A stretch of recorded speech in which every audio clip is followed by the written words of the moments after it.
Ladies and gentlemen, hello and welcome to the channel. In this video, we're going to cover the patch notes for the first season of Overwatch 2. And there are some massive changes here. There's a brand new DPS passive that actually increases reload speed and all kinds of stuff after you get a kill. Also, there's a bunch of nerfs. We're just going to go over this because there's a lot to cover in this video. So let's do it. Balancing with seasonal releases. Overwatch 2 brings with it a 9-week season cadence that will consistently introduce new maps, heroes, game modes, and more for players to experience. For heroes, more specifically, our plan is to typically release a new hero every other season, which combined with our ongoing additions of new maps and game modes and regular balance updates should reward different strategies and playstyles, keeping the game fresh and dynamic for years to come. Importantly, each season will also see impactful hero balance changes as the season begins to support our goals of constantly balancing the game and keeping the live service feeling dynamic. This means new seasons will feel more distinct and special, with balance changing significantly when we move to the next season. We are also prepared to make additional balance adjustments if the need within a season arises to manage hero balance and power and keep our game feeling fair and fun. This is great. I really like this. So what we've got here is every 9 weeks, which is the beginning of a new season of Overwatch, a new battle pass, a new season comes out, there'll be big changes. Now, you'd imagine some of these changes will be because of balance. Other changes will simply be because, well, let's make changes. So it sort of shakes the game up. And I think they'll probably do that fairly intentionally at the start of every season, which is great. But the good news is, if something goes wrong, they're not just going to leave it for 9 weeks and then make changes, well, 9 weeks later. They'll actually will come in and change the game. So if updates are required to fix balance problems that are major balance problems, then they'll come in and change them. And I think this is great. This is good. I really think this is a good move by Blizzard. So let's move on to the Season 1 preview. The second public beta brought with it an abundance of hero performance data. This, along with player feedback from the broader community and professional players, has been instrumental in defining the hero balance landscape at launch. Informed by this data and feedback, the hero design team has mapped out some balance updates that players from the beta will recognize as changed from the end of our second public beta test earlier this year. You'll have an opportunity to see most of these changes in action during the next Overwatch League tournament cycle, the Countdown Cup, starting on September the 22nd. Until then, let's dive into a preview of what to expect on October the 4th. Junker Queen, Commanding Shout, ability replaced, Commanding Whisper. Okay, so this, Commanding Shout gets a massive nerf. Allied health bonus reduced from 100 to 50. Allied duration reduced from 5 to 3 seconds. Temporary health no longer decays over its duration, which that's kind of decent. That's a little bit of a power buff there, but obviously all the nerfs kind of offset this wildly. Cooldown increased from 11 to 15 seconds. Now, you will note they haven't touched the speed boost of this. And if you guys have been watching Overwatch League, you would have seen Junker Queen in every single game. In fact, you would have just seen the same team comp in every single game, but Junker Queen was all over the place because of how powerful Commanding Shout is. So you can see Blizzard have gone in and they want to change this for when the game launches. They don't want Junker Queen to be this all-powerful tank. Well, these are the developer comments. Based on data and feedback received from beta testing and, more recently, from observing professional play, we believe the temporary health granted by Junker Queen's Shout ability has proven too strong overall and enabled a dominating team composition at the very upper ranks of play. Reducing the health gain and duration while increasing the ability's cooldowns are intended to reduce the overall power of this ability and make it use more deliberate and less forgiving, or make its use more deliberate and less forgiving, I should say. We'll continue to monitor Junker Queen's performance and win rate, as well as broader player sentiment in the weeks following launch. Now we're going to go on to a bunch of general changes, and the first one is really huge. So, temporary health now grants 50% reduced ultimate charge instead of 0 ultimate charge.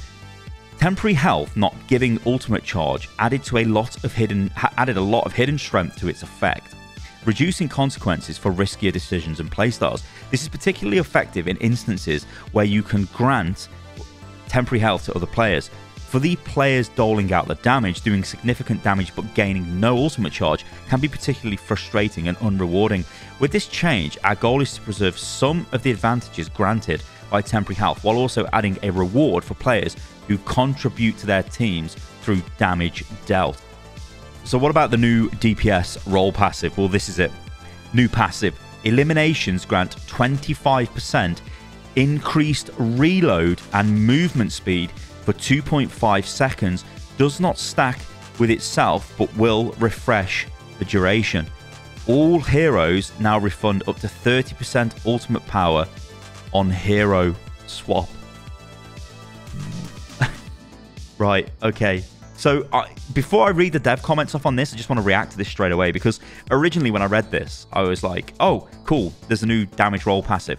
Because if you guys remember, the whole sort of encouraging you to swap hero kind of goes counter to some of the more recent comments the developers have been making around balancing the game for, kind of one tricks, and also balancing the game for, almost making any hero viable at any time, and reducing the need to counter swap and going less for a rock paper scissory counter design. So you would think they would step away from giving you any kind of benefit when you swap hero, or even encouraging you to swap hero if that was their balanced philosophy. However, again, it's a little bit mixed with this. So yeah, these are the dev comments though. Upon announcing the change for up to 30% ultimate power to transfer when swapping DPS heroes, we saw a lot of feedback asking why that wasn't a broader change for all heroes. After continued testing, we agree and are making a change so the entire roster should have access to as we launch. Of course, that means the DPS role once again finds itself without a role passive. So, along with this change, we're introducing a new passive to DPS that increases their movement speed and reload speed by 25% for a brief window after getting an elimination. We believe that this change is right. It is the right balance of rewarding players who perform well in the damage role without being overpowered. However, in future seasons, we may continue to experiment with what these passives do as we look to shake up the meta regularly. So yeah, they do agree. Well, they don't agree. They state they're going to shake the meta up. So it goes back to my earlier comments about big changes at the start of seasons. Probably most of the time will just be just to shake the game up for the sake of it. Anyway, which is good. Like, I think that's good. Don't get me wrong. Like, adds spice to the game. But this, again, is like all heroes now will retain 30% ultimate on hero swap. Now, this isn't 30% if you're... the example was always Reaper. If you've got 30% Reaper, or if you've got 30% Tracer ult, and then you swap to Reaper, you won't get 30% Reaper ult because it's ultimate points. And that means 30% ultimate points of Tracer is much lower than it would be for Reaper to get to 30%. So when you swap over, it'd probably be something like 11% of Reaper's ultimate or something like that. So it's not as cut and dry. There's a ton of videos out there, and I've made videos covering the new ultimate passive for DPS, but it seems that that's now swapped over to everybody, which probably is a good thing. But again, this is pushing the whole thing of swap heroes to counter. Like, it's giving you a reason to swap, I think. Like, obviously the reason to swap should be to try and build a better team comp, but then there's just a lot of mixed messages, I think, coming from the Overwatch team. They either want us to swap heroes or they don't, and they kind of do in some ways and they don't in other ways. I don't know, it's really weird. But this new DPS role passive, I mean, man, that's going to be sick. I mean, if you Tracer, just use Tracer. Well, Tracer reloads really fast anyway, but imagine having a 25% increase on your reload speed. You go into the back line, you kill, I don't know, a Zen, you reload pretty much instantly, then you're straight into the next target. That's going to be pretty nice. It's going to feel really nice, that is, as well. But yeah, you can see they're going to keep monitoring this. So it makes me think they might not have tested this too much. They're just throwing it in there, and they're like, oh yeah, it might be broken, but we'll fix it if it is. So new DPS role passive and all ultimates. Well, all heroes now refund up to 30% ultimate power on hero swap. Pretty big changes. Orisa. Base health increased from 250 to 275. Base armor increased from 250 to 275. Energy javelin cooldown reduced from 8 to 6 seconds. Big buffs for Orisa. For our hero rework that has been lauded as fun to play, it has been, hard to kill, and particularly potent for an in-your-face tank playstyle, Orisa continues to be a challenging hero to balance, with one of the lowest win rates in the game. Giving a hero more health is a reliable solution, and increasing the frequency of her energy javelin should keep her feeling active and more effective as she charges down the front line. Fair enough. I think she did need a buff. But the thing is with this is all information and data that's based on, I guess, developer internal playtests and Overwatch League. Not really wider player base. So I guess we'll have to wait and see if this does make Orisa more effective to play. D.Va. Booster's impact damage increased from 10 to 25. Micro missiles cooldown reduced from 8 to 7. Cool Mech ultimate cost reduced by 12. Again, big buffs for D.Va. D.Va has been slightly underperforming in comparison to other tanks in 5v5. Increasing the damage on Booster's impact will add more weight to that rush-in moment for her, leaning into her strengths as a fast-moving engager who can push deep into enemy lines. Brig. Okay, Inspire duration reduced from 6 to 5 seconds. Even with the removal of stun from her shield bash, Brig continues to be a very strong in 5v5, especially in team compositions that take full advantage of the passive healing provided by Inspire. This change doesn't affect Brig's raw healing per second, however, it should make her overall effectiveness less generous in situations where she's unable to reapply Inspire. So yeah, 1 less second on Inspire, I think is actually a pretty big healing output nerf, but I think one of the issues with Inspire was generally its actual size of its area of effect is really big. Maybe making that a bit smaller might have helped, I don't know, but yeah, they're definitely looking at Brig's power level because she is very strong, or well, she was very strong last time we played the game back in June, or was it June? Whenever the last beta was it March? May? No, it was May, I don't know, whenever it was. BAP, Biotic Launcher Primary Fire, damage increased from 24 to 25. Biotic Launcher Primary Fire minimum fall-off range increased from 20 to 25 meters. All right, cool. Mercy, pressing crouch during Guardian Angel now launches you straight up. Angelic Descent can now be activated by holding crouch while airborne.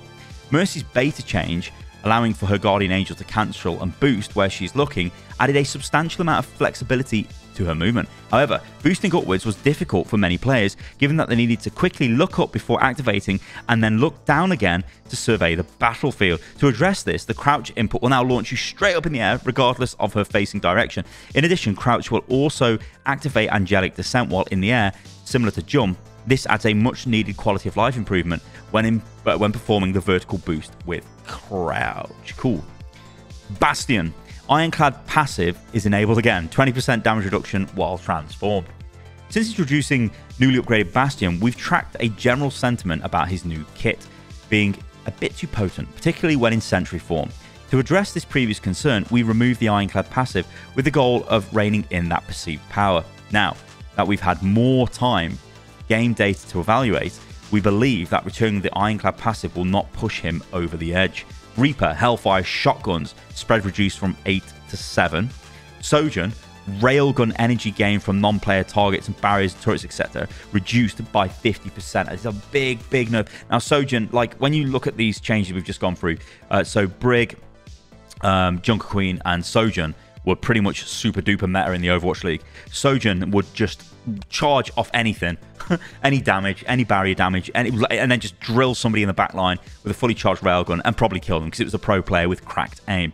However, it looks like they don't want Sojourn to be running around with a supercharged railgun as often as she has been, so they're reducing the charge from barriers and turrets and all that kind of stuff, basically non-player targets, by 50%, which I think is definitely needed. And finally, we've got Sombra. So we could be going into a mental Sombra meta, especially with Kiriko, because in my head, it's like Kiriko and Sombra. Imagine them just working together in tandem. It's going to be sick. Like, Sombra can just go into the back line, hack the target, and then Kiriko jumps to Sombra. There's the additional damage to the target because it's been hacked. Sombra's shooting the target. She's buffed anyway, so it does more damage. Kiriko does a ton of damage if she lands headshots, but it's pretty hard to do that. But even if she don't, she's still going to land damage. And then she can also make you invincible and invulnerable with Protection Suzu if she needs to. Could be really sick meta. Anyway, Sombra, hack ability lockout duration increased from 1 to 1.75 seconds. The duration of hack's ability lockout often goes unnoticed unless it's being used as an active interrupt. While we're not looking to go back to previous lockout numbers, we do want Sombra to have a slightly more time to feel as though the ability is effective. This change stays in line with our goals for less crowd control abilities in Overwatch 2, and we'll continue to closely monitor performance data and player feedback to ensure this remains the case. Alright guys, there you go.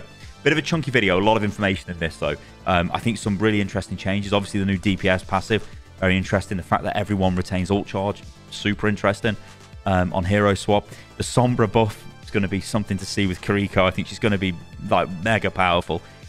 Imagine like Sombra, Tracer, Kiriko going into the back line. You're just dead.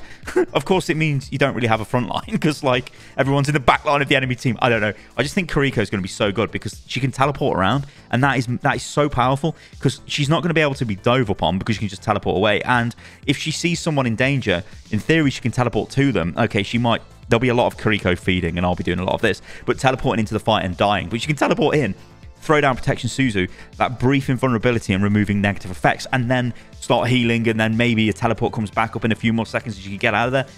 Ooh, she's going to be so good to play. Anyway, ladies and gentlemen, I hope you enjoyed that. It's been a breakdown of the Season 1 balanced patch notes for Overwatch 2. Do let me know what you think about all of this in the comments below. And yeah, you can follow me on everything, which is @Stylosa. Do like the video, leave a comment, like I said, and all of that stuff. It really, really helps the channel, especially if you join the content, guys. And yeah, I'll do my best to keep you informed. And I guess we just move forward and we see what Overwatch 2 is going to, well, what's it going to bring us? Let's see. Oh, God. It's only a few weeks to go now. All right, guys. Catch you on the next one. See you soon.